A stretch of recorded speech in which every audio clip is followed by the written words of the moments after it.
Hello, this is Dr. Lani Simpson, and I'm really thrilled tonight that we have a very special guest who's going to be talking to us about bone quality. And I think it's definitely something that's misunderstood.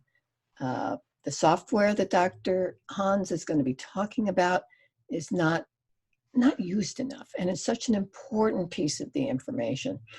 And I'd like to properly introduce Dr. Hans. So hang on just for a second here while I just switch over. And then you might have to remind me, Dr. Hans, to unshare.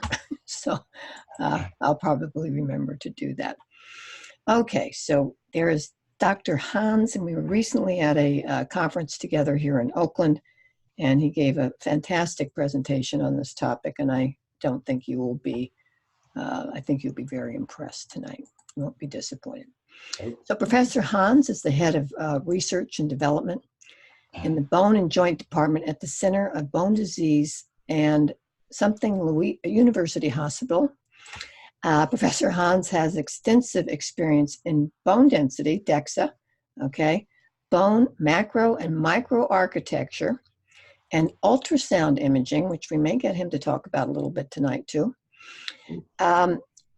And he's a certified clinical bone densitometrist, and he's certified as a technologist too.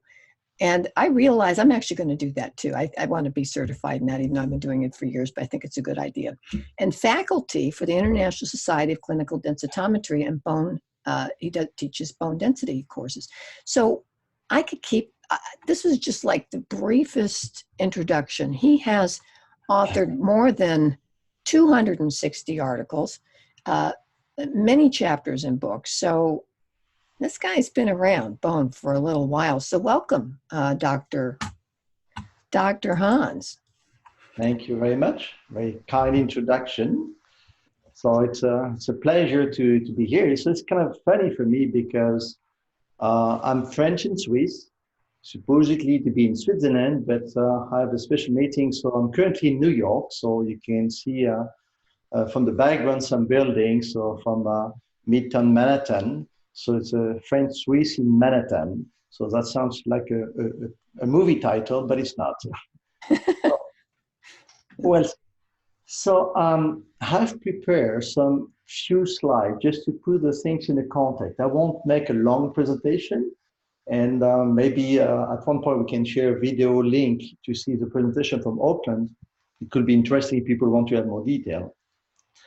But the idea here just to scratch the surface, put that in a context, define few terms.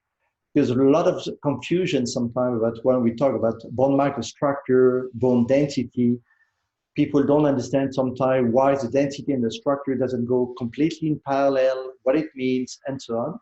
And then we go, I guess, through Q&A questions. So maybe I will share my screen. Just do my presentation, just to have some slides. So tell me if you, okay, we're seeing it, is all fine? Okay. It's all good. Perfect. So some of the questions we'd always ask ourselves, is your bone strong enough? Or is my bone strong enough? So pretty often say, what does it mean to have a strong bone? Let's first have an analogy with a stool. So that's something very simple. You see here, grandma just cramping on the stool just to measure the height of her husband. So whether or not it's dangerous, well, depends how solid can be the stool. So let's do through two different types of stool here. One, you have different density. One will be in wood, the other will be in metal. They have about the same structure, but just different material. And at the end, the metal one will be denser. If it's denser with the same structure, that one will be obviously more solid because it's very much similar except the density. Okay? So now, if we have something slightly different, that you have different densities, still the wood and the metal, but then you remove the structure in between the stool here, you will see that the one in metal will be in fact more weaker than the one in wood because the wood maintains the strength of the stool with this small arch between the legs of the stool to some extent. So different density, but different structure. But beside the fact the density of the wood is lower than the metal, the wood one with the structure here will be much stronger than the one in the metal. So in other words, if you want, you need to have a good density and a good structure that will make your bone happy. And that's something what you need, because if you have a good density but a bad structure, then your risk that the stool will fracture, will collapse, will be the same that if you have the opposite, a very good structure, very weak density. So you need really both to make it as strong as possible. Having said that, if I go to the osteoporosis, so osteoporosis in the early 90s been defined, even before the NIH in 2001, been saying that osteoporosis is characterized by two things: low bone mass, or low density if you prefer, and then a degradation of the bone microarchitecture. Both are leading to the fracture, okay? So you can see here a normal bone and then an osteoporotic bone. So you see the density is different and the structure is also quite significantly different. So why we know that for more than 3 decades, what's very important to realize is the gold standard right now is bone density assessed by bone mineral density and DXA technology. So it's still the gold standard, and it will remain the gold standard because it's a very good tool. That's what we have in hand, and then we're sprayed and very accurate in most of the cases, assuming we're doing a good exam, of course. But the problem is, if we're counting the number of fractures that occur in a non-osteoporotic zone, meaning osteopenia normal, we have about 30 to 50% of a major aspect fractures that are occurring while the bone is not osteoporotic. Okay, I'd like to interject here, and I'd like to repeat that because I think that's really important. So could you repeat that again? Because I want people to understand that, because, and I'm going to say it in my own way here, that you can have normal bone density, but the bone quality may not be good, and we can still get fractures. And that's something I think, Dr. Hans, a lot of people don't understand. So that's very important, because actually sometimes people are osteoporotic or osteopenic and they don't fracture in terms of density, but they won't fracture very easily. And some other people have a better density, but those people will fracture. In fact, it's kind of a normal in the light of the definition I gave you before, because osteoporosis and the risk of fracture is related beside many other things. But if we're just focusing on bone, it's very important that we have the density and the structure. So you may have a good density, but if you have very bad structure, your level of risk to have a fracture is still very high. So in other words, you can have the same density, but if the underlying structure within the bone is not good, then even though you have here the same density, then one will be weaker than the other one because the strength of the bone is weaker on the blue one compared to the green one. And so, I'm just going to say this too in another way, Dr. Hans, because this is kind of hard to grasp, I think. So people can have low bone density, right? And the inside, so the inside microarchitecture is there's less of it. Yeah. But if the quality is good, that bone can still be stronger than somebody who has low osteopenia or low bone density, right? Yep, true.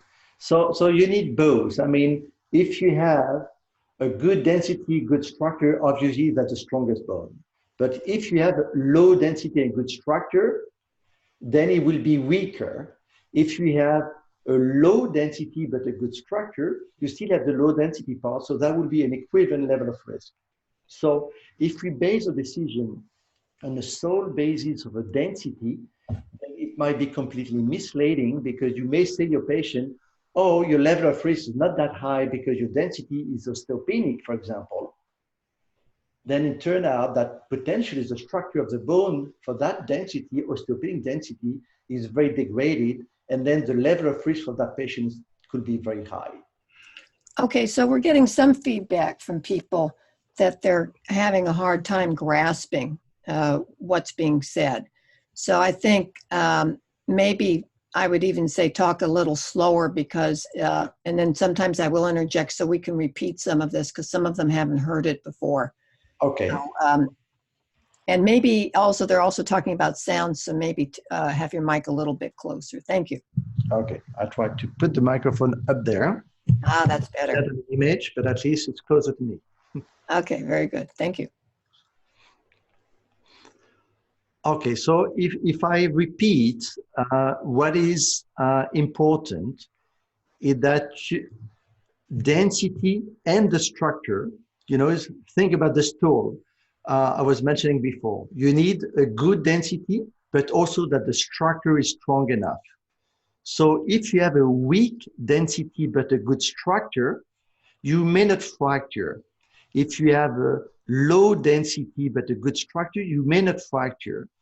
Or you may fracture depending on the level of degradation of the density or degradation of the structure. So there is, what I mean is like one is not enough to make an unlighted decision. You need to have either both very good or both very low to be at almost no risk or at a very high risk.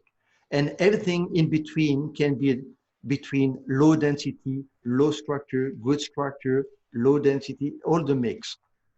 I don't know if it makes sense. Maybe you want to rephrase in a different manner, Lani? Yeah, well, I've been answering some questions over here. So one of the people said, so inside of bone that may have very bad density could have less chance of fracture if structure is good. Well, you will have chance to fracture, but clearly less chance to fracture if you were having both low density and low structure. So if you have, for example, a low density but a good structure, you may still be osteoporotic according to WHO definition, okay? But within the level of risk, it could be different. Maybe let me show you a slide that will help you to better understand, okay? Let me go a bit further than I thought here. Here, you see a 3D graph, okay? On the 3D graph, you can see in one hand the BMD T-score, like according to osteoporotic, osteopenia, or normal. And then on this axis, you have a TBS tertile. The lowest tertile means a bone strongly degraded, okay? Obviously, if you have osteoporosis, according to WHO here, then that means you have a low density. So it's like a low density and very degraded structure. The bar here, the redder it is, the higher the chance of fracture, the number of fracture, and the higher it is, the higher the chance as well. So if you take the A, for example, if you have a low density osteoporotic and degraded structure, you see that your risk of fracture is extremely high. In reverse, if you have a normal density and a normal structure, your risk of fracture is extremely low, assuming you don't have other clinical risk factors independent of the density, of course, okay? If you had a fracture in the past, your residual risk is still very high, okay? But now, if you have here a patient which is osteoporotic, so low density, but the structure is good, then it will have a risk which will be similar that someone we have a slightly better density here with osteopenia, but degraded structure, which is D. So in other words, if you have osteoporotic with a good structure, your level of risk will be similar than someone which is osteopenic but degraded structure. So Okay. that Yeah. allows you to have a more gradient of risk among osteopenia and osteoporotic fracture patients. So I'd like to just add to this to give just a real quick real life. I'm 70. I have osteoporosis. I have a -3 standard deviation. And I've not fractured. My TBS score, which is what we're talking about here, and he's going to get, Dr. Hans is going to get into how we measure that. If my TBS score is high, which correlates with the fact that I have better bone quality. And what does that mean? It means it has a little more flexibility, right? I mean, that's another good term to use. It could be because there is some actually very strong correlation between the TBS index, which is index of structure, with the stiffness of the bone. So we have fairly strong correlation that stiffness is also some kind of inverse of elasticity. So you're right. If you have like a low density but a good structure, the elasticity somehow or the flexibility of the bone will be slightly better. It doesn't mean you're not at risk, but then it will give you a different risk profile. And then depending on that profile, I may treat my patient differently. And that's very important because depending on the profile of my patient, I may give a different type of drugs, or I may advocate some better exercise or food or some other things, depending very much about the age of the patient and the other clinical risk factors. Yes, and I think the thing you and I have talked about, and here's where it really helps me when I'm working with patients, is when they're in that gray area. They've never had a fracture, they have a negative, like me, they have a -3. And that's where that bone density for me really becomes very, very helpful. Well, that exactly. I mean, the TBS.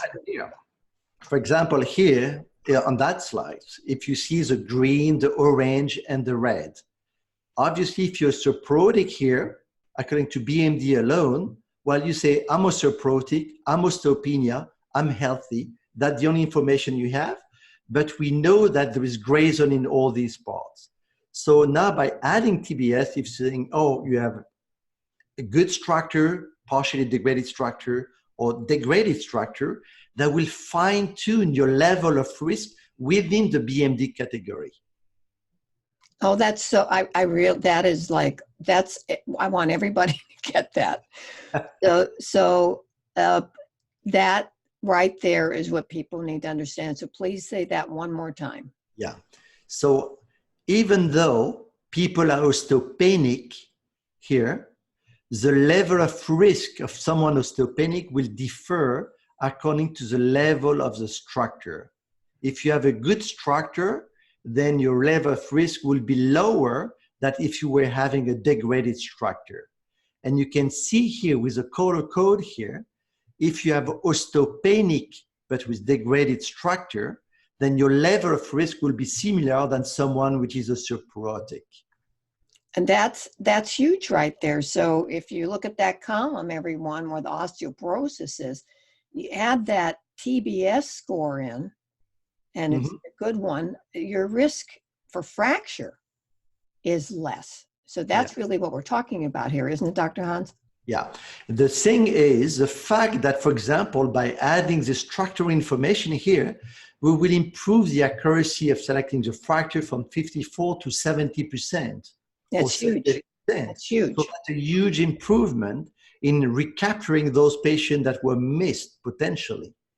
And even though you're osteoporotic with good structure, you're still at risk, but then the intervention you will have to those patients will be different than if you didn't have that risk level or that information. So that's very important. Okay, sounds good. Does it make sense? Yeah, making sense. So another thing, so maybe let's go back to some slides before. So how to measure that? That's what we're saying, that there is a software. So of course, there is many technology out there that can measure the bone microstructure of the bone as a real measure, like a micro CT or extreme CT. CT is, remember, we're talking to lay people too, so that's a CAT scan. Like a scanner.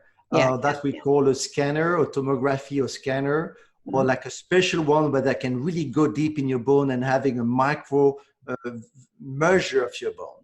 But this is really not for clinical routine. And then the availability of these devices is not that obvious. And then you have also the radiation issues. So here we have work from the patient to that. We spent so many years trying to find a way by extracting the microstructure information by having an index from a DEXA image. So you can have exactly the same density as you can see here, two different patients, but the structure will be different if you apply this algorithm, special algorithm been used in geophysics and satellite image from NASA or space, aerospace, and so on, just been applied to the bone field.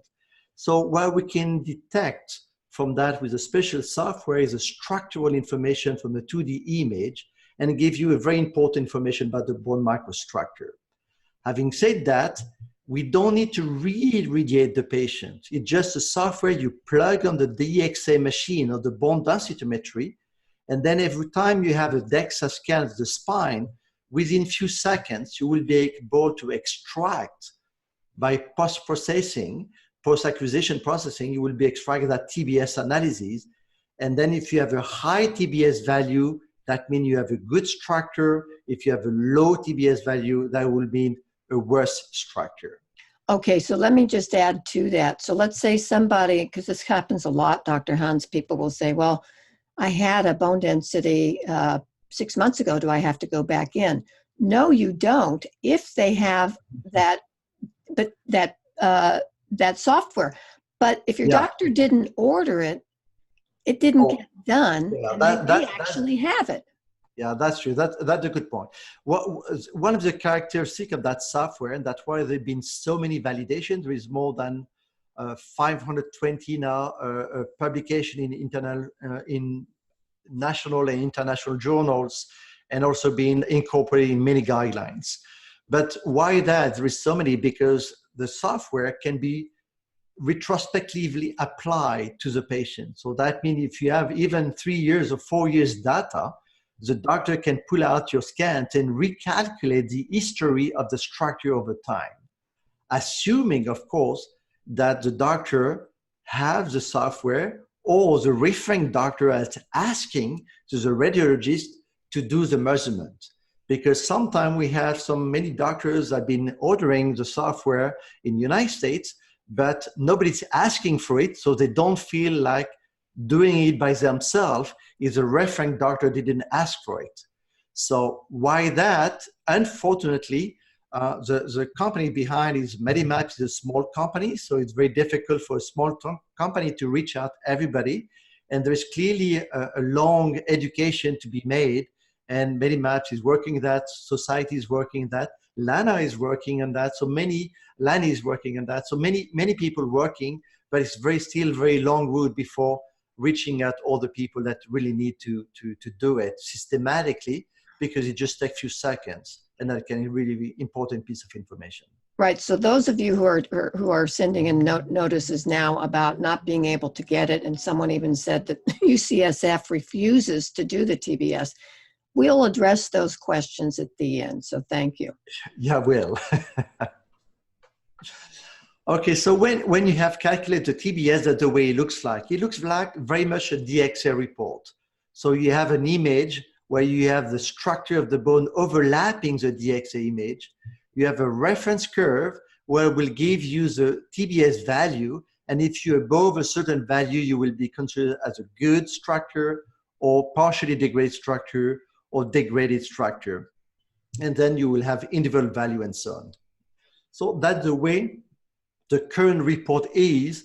And then doctors that have been trained, especially if they receive the software, they're supposed to have proper training, then they're supposed to interpret that in a proper manner. Although it's not easy, but I will show you in a while a new report that will be pushed, and the way it will be better to interpret, that will be pushed to the field in a month from now, helping doctors to better interpret the TBS result in a combination with clinical risk factors and also the BMD. Okay, so one thing is important. So the fracture prediction, I just talked about it with the slides I showed you before, so we'll skip this one. One thing which is very important for people to understand is the concept of secondary osteoporosis.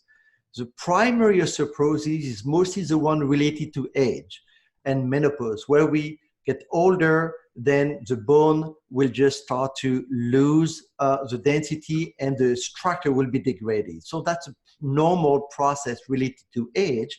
Even though it's a normal process, at one point we'll reach a level where that normal process will put us in a level of risk and then fracture. But then you have the whole field of what we call secondary osteoporosis that could be related to many other factors, either the lifestyle, that by having, for example, being drinking too much or smoking too much, but it could be related to disease that will have a negative impact on the bone. And this is just example of some of them. For example, diabetes, type 2 diabetes. For example, in type 2 diabetes, the density of the patient tend to be normal or even supranormal, while in fact, those patients are fracturing pretty often. And in fact, it's interesting because in diabetic patients, if the glycemic level is not controlled, then it's seen from studies that have been made, and that it's also in a guideline, that the structure of the bone will be degraded. So you may end it up by having a strong density, but poor bone quality. That's also true with glucocorticoid therapy. And that could be different level, could be because you have asthma or because you have rheumatoid arthritis. So the treatment of cortisone is very good for many aspects. It will heal the disease, but or heal you partially at least. But at least what we have a negative effect on the cortisone on the bone, on density, but even more on the structure. It could also happen in primary hyperparathyroidism or HIV patient. The treatment will have a negative impact on the bone, renal disease, but also, for example, in patients with breast cancer with anti-aromatase. The anti-aromatase for the breast density, for the breast cancer, for example, will be good for the cancer, the disease itself, but unfortunately will damage the bone, and then will have even more impact on the structure that there is on the density itself. So that's important to understand, because that also explains sometimes why we have fairly good density or the density in a gray zone, but then suddenly a very, very low structure index like the TBS, that maybe or because there is an underlying causes behind that. And most of the time, the underlying causes could be a secondary cause, such as I say, glucocorticoid, asthma, diabetes, or pre-diabetic, and so on and so on. Well, and I just want to underscore the fact that what I see very commonly is that people are not, a lot of doctors do not order the proper lab work. They'll have a high serum calcium or high end of normal. They're not checking for the parathyroid. I mean, this is the not ordering proper lab work and doing a full assessment, which, by the way, is in my book. I'm just letting people know, because you want to understand exactly, have you been diagnosed properly? And part of that, in my mind, is this TBS score, because that's the bone density is a big chunk to understand, but understanding the bone quality and the TBS score is just a huge piece for me as a clinician. Yeah, there is a few things that are very important. Clearly, the density and the structure are very important, but we should not also undermine the clinical context, meaning the clinical risk factor, the environment, what's happening behind, maybe biomarkers, a marker, because every different parameter will give slightly different adding value that will just complete the whole pictures by adding pieces to the puzzle. Yes. For many years, it's been said that osteoporosis can be perceived as a very simple disease. They say, well, it's just related to age and, nothing we can do about it. But I see it's totally wrong. And actually, the osteoporosis can be a very complex disease, even though it sounds easy because we don't feel it till it's too late. And that's the problem. But in fact, the consequence of osteoporosis is not only fracture, but just we have to keep in mind that about 20% of people are dying from hip fracture within the year of the hip fracture. Even in vertebral fracture in elderly people, we have complication, and about 20, 30 people are dying also for severe vertebral fracture in the elderlies. So it's not only that, and we're not even talking about comorbidity and the fact that your lifestyle will change dramatically and so on. So it's a bit just more than just density and a diagnostic. The consequence behind is pretty severe for many aspects. And then it's not just density, it's much more complex. Density, structure, clinical factor to understand what the underlying cause, markers just to see whether or not it's dynamic or not dynamic and so on. Okay, so what you're referring to is bone markers, which allow us to determine whether or not active bone loss is occurring.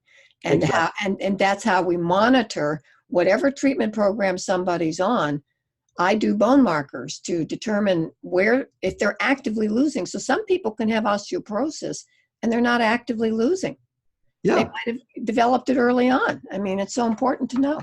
That's very common. For example, with vertebral fracture, you may have a vertebral fracture being diagnosed by hazard. To say, oh, I didn't know. Why you get a fracture? Does it mean you just had a fracture?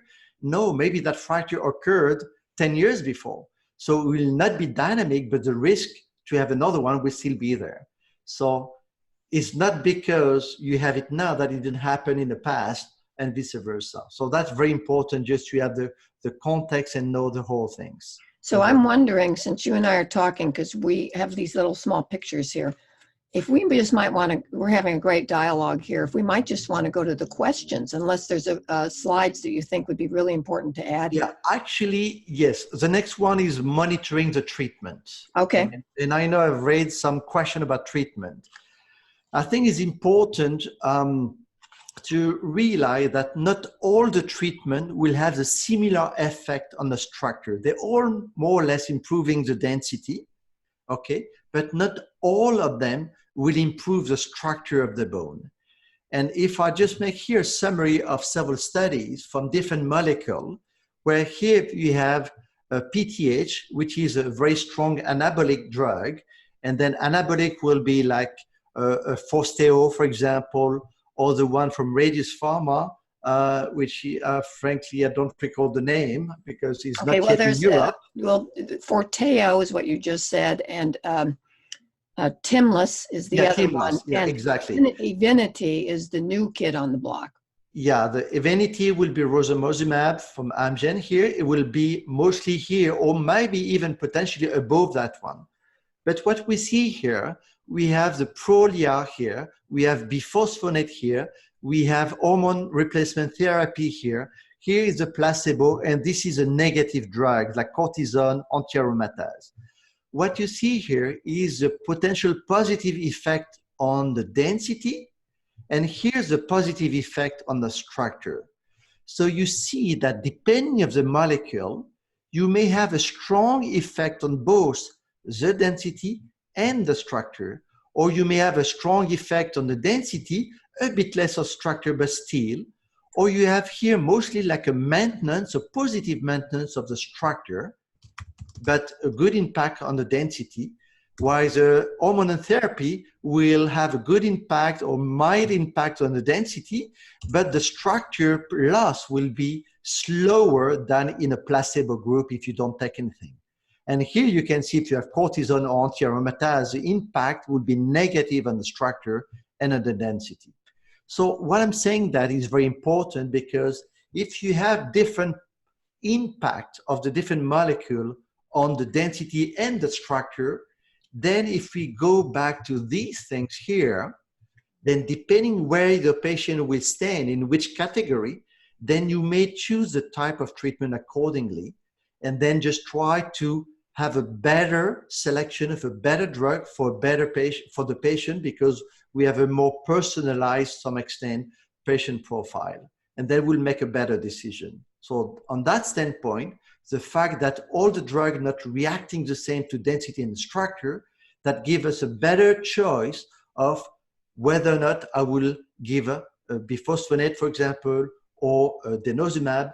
For example, if I take here an example with denosumab, give them a name. Denosumab, sorry, it's a Prolia.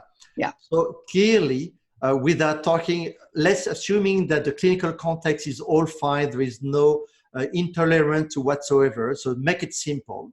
For example, here, if I have to treat my patient in this zone because the structure, the density is about okay, but not too much, but the structure is very degraded, I know that if I look at that, if I give a biphosphonate, it will have a minimum impact on the structure of the bone. So I will not improve the outcome.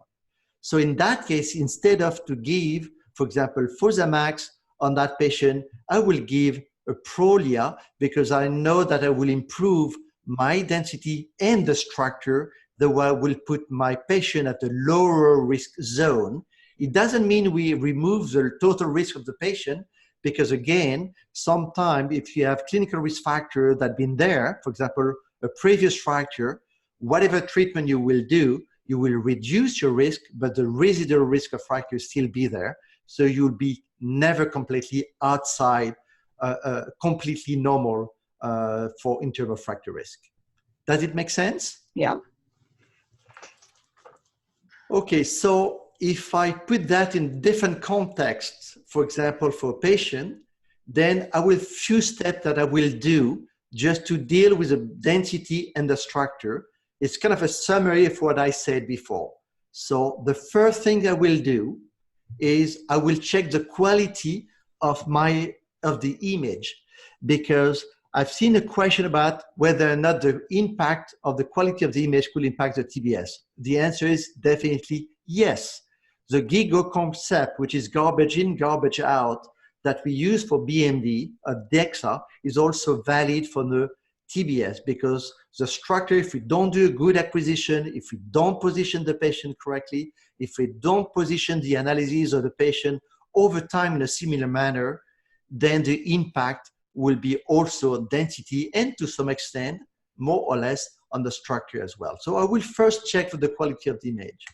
Second, I will see whether my patient is normal microstructure or partially degraded, or degraded microarchitecture. And I will see at fleet here with a normal reference curve if I'm within normal compared to my age. But then after, I will look at, okay, now I take the BMD and I take the TBS and I see where I'm localized here. Am I at the highest risk? I'm at a high risk, low risk, or lowest risk? Doesn't mean no risk, but lowest risk. Then I will see where I am. And depending where I am, depending my clinical risk factors, the FRAX, or different way of doing it, then I will choose the proper treatment for my patients. Okay? Obviously, taking into account the clinical context, the potential side effect of the treatment, and obviously, if I've already a previous fracture, then sometime, whatever the BMD result, whatever the TBS result, I will give a strong antibiotic drug because I have a very severe fracture or several fracture. So that's why it's very important for the doctor to integrate all that. And you can see it's not that simple. So that's why the doctor have to be really aware of all the different factors to take into account to make the best decision for the patient. Then down the road, you will follow up your patient over time. And what you want to do is just to treat to what I will call a lower risk zone, meaning that I want to reduce the level of risk to my patient. Can I take that risk to zero? Very unlikely, because most of the patients have other clinical risk factors that sometimes, unfortunately, are irreversible. You cannot reverse it. For example, the age, you can't reverse it. We'd love to, but it's too late. So if we have a vertebral fracture, well, we can't reverse that. It's too late. You have it. So you can reduce the risk of having another fracture. So we can reduce the level of risk for the patient. But that's the target we will have, is try to treat the patient to a lower risk. Okay, can we unshare now just so we can, I want to see the full picture of you while you're talking. Okay, so boy, I'll tell you, we could talk 3 hours here. Yeah, and I'm talking too much, so I know. No, so you no, have to no. stop me for sure. I can talk hours as well. No, this is so important. And also, I think you and I may have some differences, and that's okay. And maybe we'll get to some of that, because I'm not a fan of Prolia, and I'd love your opinion about that when we get to it.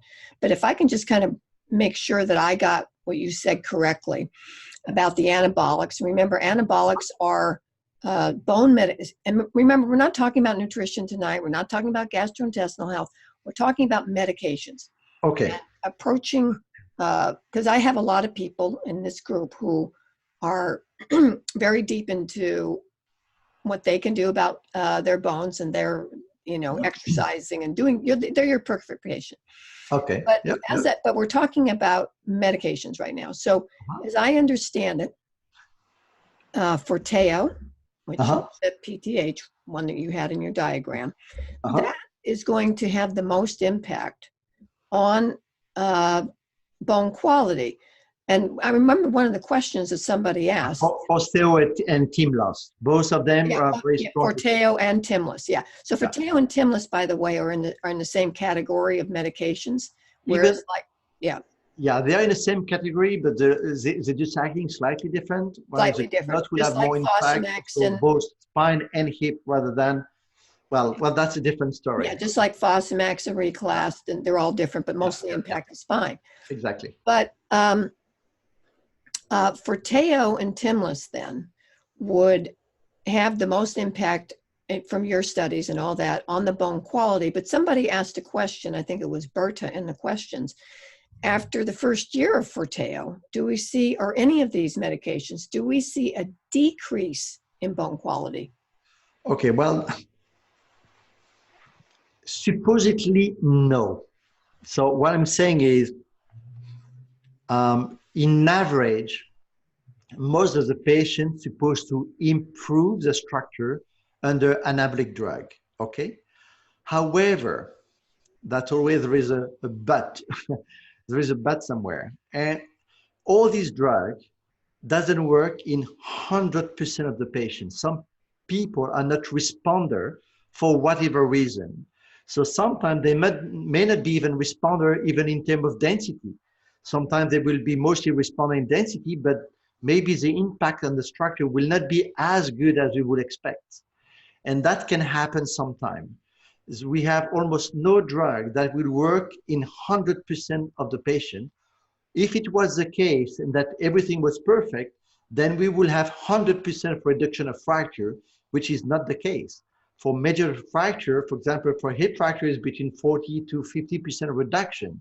For vertebral fracture, it can go up to 80%, so which is pretty Could you good. repeat that for the So vertebral? what, yeah, for vertebral fracture, for example, with romosozumab or Okay, again, you got to use the common names. So Avinity is a new yeah, drug, everybody. Evenity or Prolia or even a team loss, then those will reduce the rate of vertebral fracture by 80% or sometimes slightly even more the first year. So a very strong impact of vertebral fracture, but maybe a bit less on the hip will be potentially 40 to 50% or globally about 50% for global. Yeah. So what? Yeah. So the thing is, and some people are even saying they've never even heard of these, and that's because the vast majority of doctors, quite frankly, and especially here in California, I think I've shared this with you, Kaiser, which is a HMO, Yeah. all patients who get diagnosed with osteoporosis, none of them are really worked up other than blood chemistry and a CBC. Rarely are they giving on 24-hour urine. All of them are put Yeah. on Fosamax and told to come back in 5 years. So this is Oh, why wow. you all are attending this type of a webinar, because you need to understand if your doctors are handling your case properly. I know you've seen this. Yeah, well, that the problem. For example, I will take one case. It was a patient of Professor Krieg, one of my colleagues who unfortunately passed away. But we had a patient that was losing quite significantly bone. He was osteopenic and he lost about 10% of bone within 2 years. And then we say, wow, maybe we should put that patient on biphosphonate. And then we follow the patient, and 2 years after, the patient had a vertebral fracture, beside the fact that he had like a 5-6% increase with biphosphonate, with the Fosamax at that time, during that period of time. So we retrospectively analyzed the past of that patient. And obviously the first year, the patient lost about the same amount of structure that the BMD, about 5-6%, slightly about that time. But So they lost, when you say they lost, you're talking about the bone density. You're talking about the first, before we put on biphosphonate, the right. patient lose density and structure also. So when we put that patient on biphosphonate, was interesting. The density improved by 6, 7, 8%, something like that after 2 years. But during the same period of time, the patient lost about 5-6% of bone structure. That means that we were improving the density, but the degradation under biphosphonate was still occurring with that very specific patient. And then after 2 years, that patient had a vertebral fracture. So we switched that patient from bisphosphonate then to Forsteo. And for that patient, then we follow that patient a year after, and then we see kind of a picked up in terms of density and structure, and the patient didn't have any other So fracture. when you say structure, you're talking about the TBS score, and you're talking about bone quality. Is that correct? Correct. Okay. And when you, and I think I got some hesitation from you before, so I want to actually get this. When I said that bone quality represents or correlates with flexibility, that didn't seem like a word to you that you would use. Well, the thing is, bone quality is much more complex than just structure. So the bone quality is a mix of different terms. Okay, so the bone quality, generally speaking, it's a mix of density, structure, macrostructure and microstructure, degree of mineralization, and other parameters. So that means it's much more complex than just A and B. It's many underlying parameters in the bone quality, so to speak. So that's why I tend to prefer to say, well, density and bone structure, because in the quality of the bone, there is many other factors that can be there. For example, the degree of mineralization, for example, when we talk about increasing the density, you can increase the density, but have a density of a good quality or of a bad quality, depending, for example, the degree of mineralization or other parameters. So it's a bit more complex than just having one or the others. Okay, let me ask you this here. Hang on. So this is a,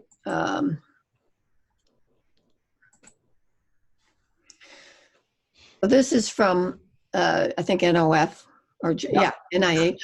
Yeah. So osteoporosis, do you agree with this statement? So osteoporosis is a skeletal disorder characterized by compromised bone strength, predisposing increased risk. Bone strength reflects the integration of two main features, bone density and bone quality. But you feel that word bone quality is... Yeah, bone quality is more than just structure. Behind bone quality, there is, if you say, for example, bone strength, or bone strength, you say bone strength is not enough. Bone strength reflects density and quality. Yes. Quality has been reflected by structure at a micro level, micro level, mineralization, and other things. So there is underlying parameter that will make it bone a good quality or a bad quality. It's not just the structure. So it's many different parameters behind it. Okay, I get it now. All right, so I do want to go back to Forteo for a moment and Timlis, because they do strongly increase osteoclast. And osteoclasts, everybody, are the type of cells that chew up bone, okay? And osteoblasts build bone. So you have both of those going on the first year. So are you saying that at the end of that year that neither of those drugs will necessarily promote, if you will, loss or show the TBS score going lower? So again, supposedly, those two drugs, BMD and will improve both the density and the structure. Right. So that will be the majority of the patient. Keep also in mind that if a patient doesn't improve very much the structure or the density over 1 year or 2 years, the fact that he's not losing bone is almost a gain by absence of loss.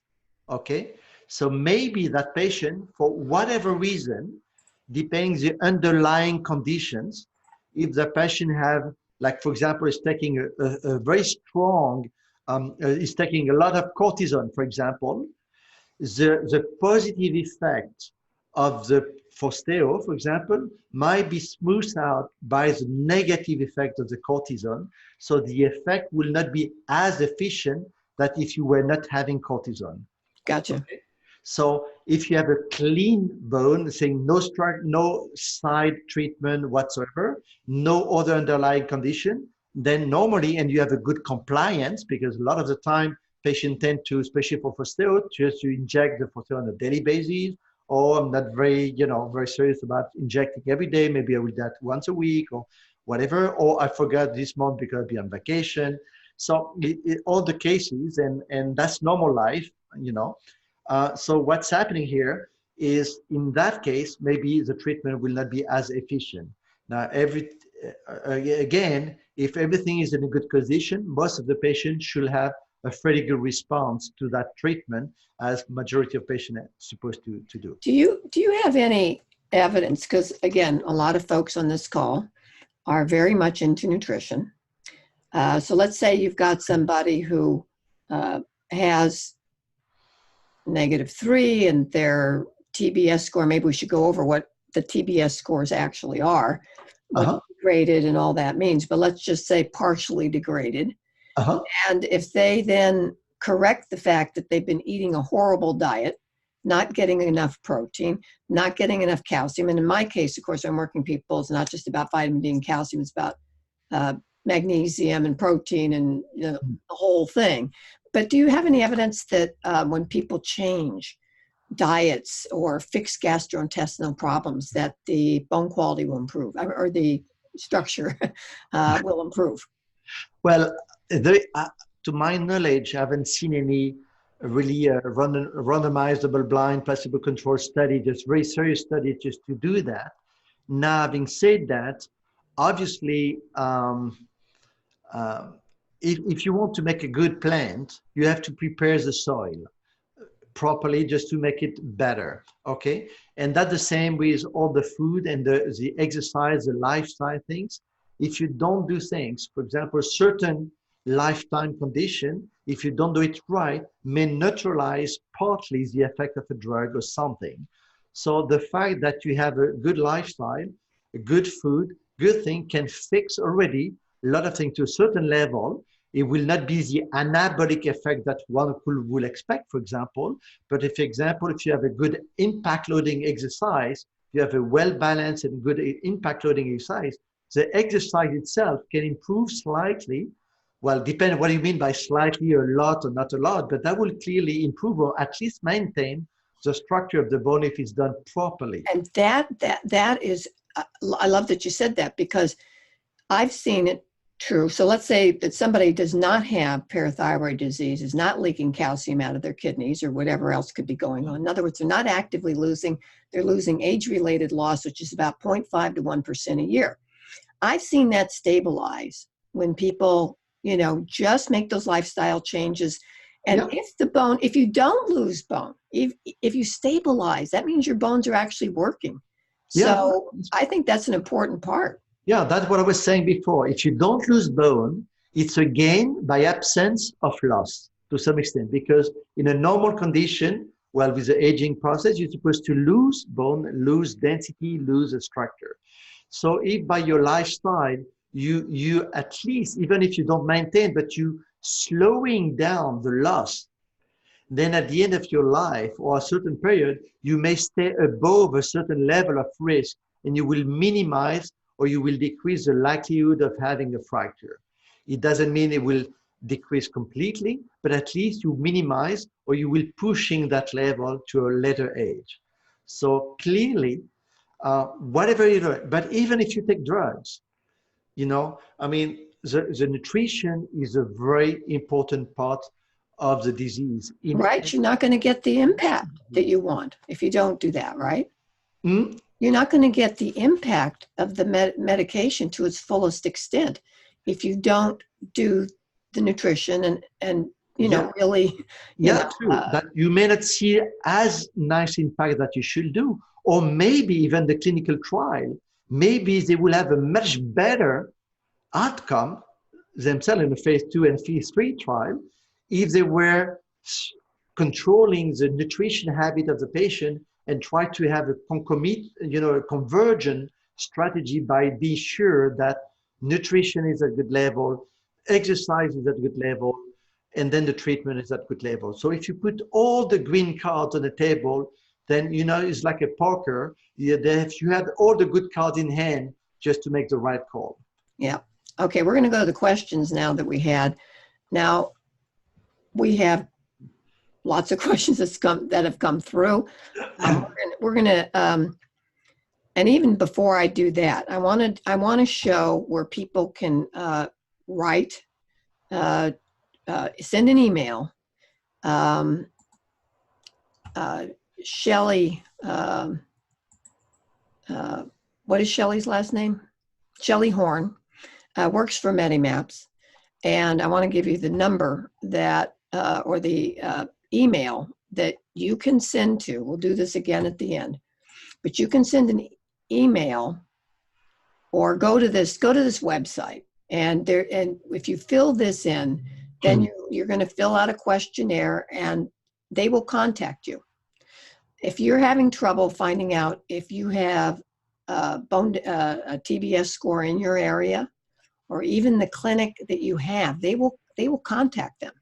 So I'm going to give you a second to write that down. That's medimapsgroup.com/find, and then a dash, a dash clinic dash with dash TBS /.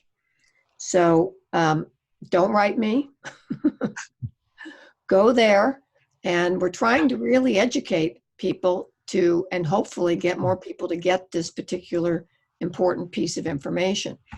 I'm going to go to the questions now. Okay. And I'm only going to select a few here because you've answered a lot of them actually. But here's the top one here. How accurate is TBS? So if I go to Hologic on one day and I go to the GE on the same day, there's going to be some difference, but overall, how accurate is it? Well, I don't know what accurate means. Accurate for what? So that's a tricky question.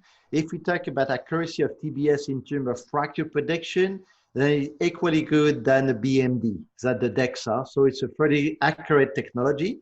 But then after, the accuracy of the measure depends on how accurate the technician will do the measurement itself. So garbage in, garbage out.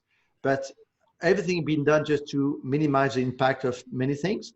But as today, it's a fairly accurate measurement. In other words, if it's done correctly, if done correctly, yeah. And also accuracy is good up to a certain level of BMI.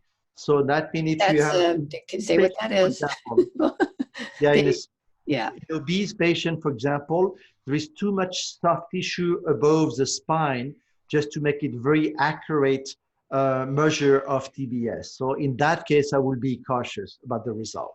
Okay, great. The software will pick up that and will tell you, be careful, you're out of range to have an accurate measurement. And then the doctor should not interpret, or at least interpret that with caution. Okay. Now let's say somebody has a bone density 2 years ago, and their TBS, and by the way, if it's a 1.4, that's really good. That means your bone density is normal.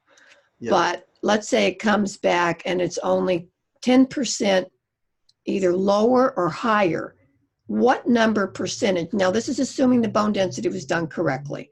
What percentage do you like to see that you can hang your hat on that that's something you can rely on? In other words, the TBS has improved, or it's going the other way. So what's a number that you feel comfortable with, assuming that the bone density was acquired properly and all that? Yeah, assuming that everything applied properly, you still have what we call in a densitometry, what we call the least significant change. So that means how much change we can say for sure it's a real change and not related to the variability of the technology and the machine. Okay, so if we take in a worst case scenario 1.5 to 2% in terms of precision errors, then with a less significant change, that means up to 4% or 5%. Within that range, you have to be cautious about the change, okay, as an individual level. Now, if you're above that, you know that there's a real change. Okay, and the same with bone density. Exactly the same, that density. Maybe density will be 3 to 5, maybe TBS will be 3.5 to 5.5. So Yeah. So when people say, and a lot of you are in groups, oh, I've gained like 1%. Or 2. That doesn't mean that that's accurate. That's within their least significant change that we do. well, that means it's reassuring Yeah. because that means you're not losing. It's reassuring, but is not enough. So it's not because you gain 1% that you should say, yoo-hoo, I'm okay. I don't take my drug anymore. I don't take care about the lifestyle. Don't do exercise anymore. No, 1% is clearly not enough just to put you in a safe zone. That's why I was saying before, you have to treat to lower risk zone, and then you need more, a bit more than just 1% for sure. Okay. So I But think a long journey start by the first step. yeah.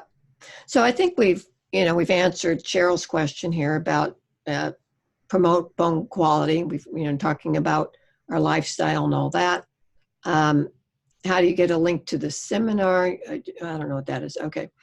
When it comes to fracture prevention, is there evidence that greater bone quality results in fewer fractures? Yes. Yes, I showed that to you before. Yeah. Yep. And I would like you to talk about, although I don't know if you had a slide about this, but when we have that fracture prediction, and if you go on the FRAX, and this is in my book, I have a whole chapter on FRAX, okay? That's the 10-year fracture model that we look at, which there's a lot of things wrong with that, but there's some good things about it. But when you add the TBS score into that FRAX assessment, let's say you have a -3 standard, you have a -3 T-score, okay? And now we're going to add in that TBS score, and the higher the better for TBS. Lower bone density, not the same, but higher the better for TBS. So let's say we have a 1.350, which is very, very good. Well, that -3 T-score becomes approximately what in terms of how we think about that now? Okay, what will become approximately what I can't tell you out of my mind. Yeah. You'd have to do the math. It's like I have to do the math because it's like a complex formula just to do an equivalent of BMD score. But maybe, so it will depend on the age and different aspects. But if you have -3 the T-score BMD and you have 1.35, depending on the age, maybe it will bring your patient to -2.5 or -2. So equivalent level of risk. Okay. And then let's say, and this is what we're both trying to get across to everybody. So that's that gray area I talk about.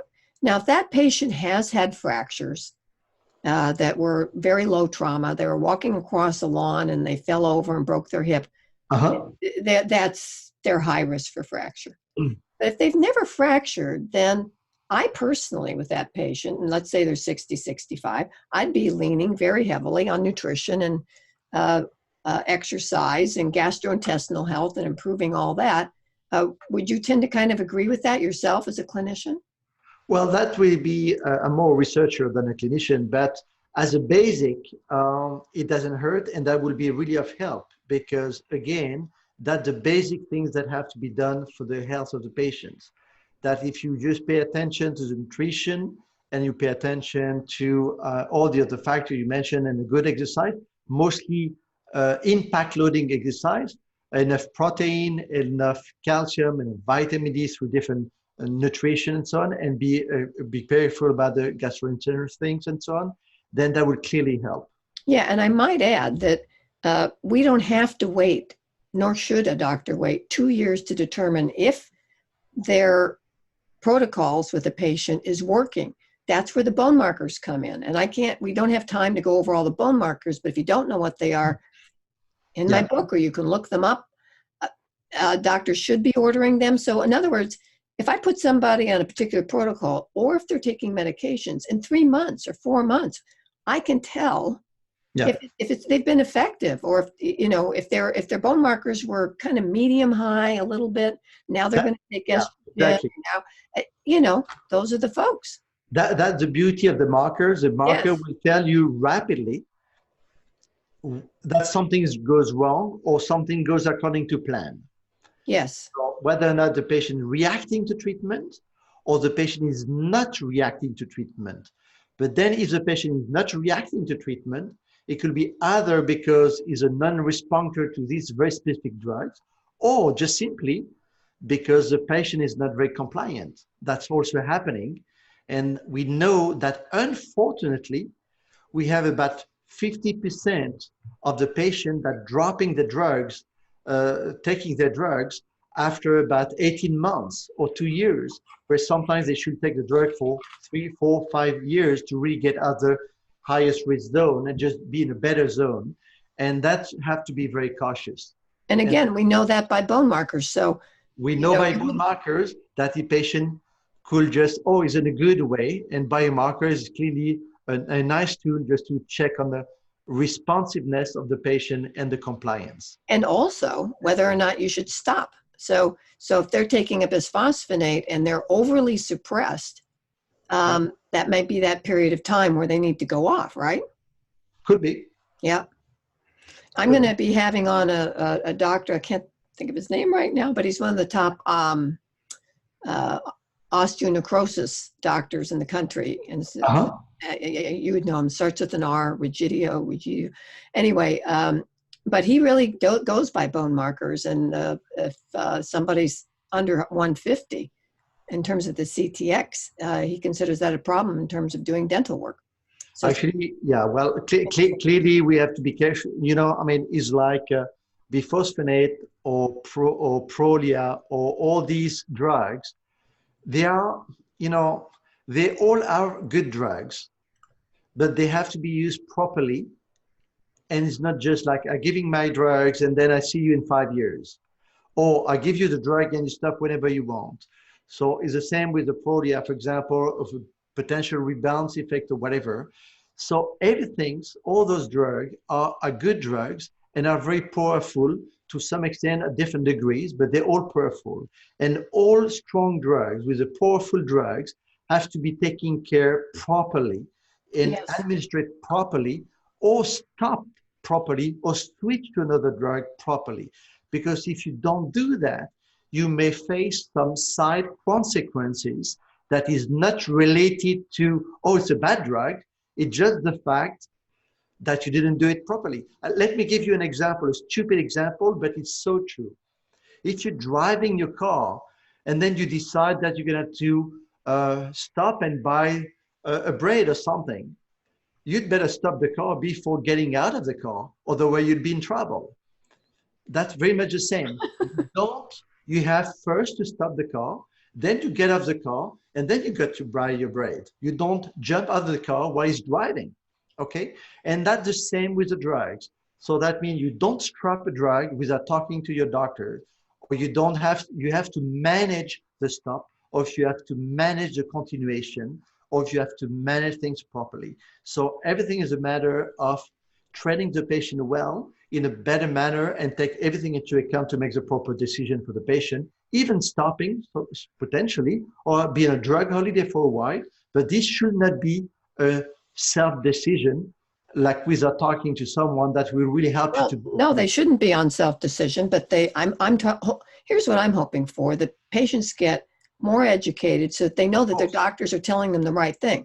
And definitely you can't just, of all the drugs in terms of something that could really go badly if you stop quickly, Prolia is it. I mean, rebound fractures in the spine are no picnic, and that's rebound fractures. And I wonder, of course we could probably do a whole new webinar on this one, but that's one of my concerns about Prolia. I mean, do you, I'm just curious, would you give somebody Prolia who's had vertebral fractures, non-traumatic vertebral fractures, or would that drug for you be held for somebody else? Just curious. Well, first of all, it depends on the level of density and so on, because potentially with vertebral fracture, we may go for a PTH, like a Forteo or maybe Evenity, when it be approved, at least in Europe, is not yet approved. So depending where you are. But for denosumab, Prolia. Sorry, okay. for Prolia, yes. But again, we'll give that in the Center of Bone Disease when I'm working. My colleague with prescribed, they were the first to denounce the multiple fracture when you stop the Prolia. Okay, so the problem is not the multiple fracture or the rebound effect, so to speak. The problem is not to do anything or not to stop correctly the drugs. Now, if you, again, you stop that properly, then it will not be a problem. And we've been having different protocol now, the way we stop the Prolia when it's needed, because potentially it's not needed, you can continue for several more years until you reach a lower risk zone. But then when you will decide to stop it, then you will potentially stop it, do biomarkers. When you have the right level of biomarkers, you will transition out with a biphosphonate just to minimize the rebound effect and definitely avoid the multiple fracture. And so far, using that protocol, even though we're still fine-tuning the way of doing it, what is the right period, what is the right biphosphonate, and so on the protocol we've been doing with some patients, we didn't have any multiple fracture by using that protocol. So again, it's not a matter, is a good drug, but assuming that we do using it properly. And if we do use it properly, then it will be okay. In what we know. Maybe more data will come down the road that will just say, oh, what you say, Didier, is completely bad. But as today, in the knowledge we have, it just has to be balanced by the way we're going to stop the program rather than stopping and say, oh, we don't want to hear about it. Because as a fracture reduction, it's a pretty good drug. Okay, so let me, because we're getting to the end here, we may stay and do a few more questions, but I do want to say a couple more things on my own behalf here for a moment, which is that, and I'm going to show you again what you need to look at. But I do want to show my two books. This is my bone health book, and it's still valid. There's two whole chapters on bone density in this book. And my new book that just came out that has a lot to do with vitamin D. And by the way, my views about vitamin D and high dosing have very much changed, because it can actually increase serum calcium to levels that aren't good, as well as kidney potential problems as well. So that's my new book. All right, and let's see if there's anything else I wanted to mention here that you haven't. Oh, let me just ask you about this one right here. Strontium. Okay, now this is almost a swear word if I bring it up in conferences.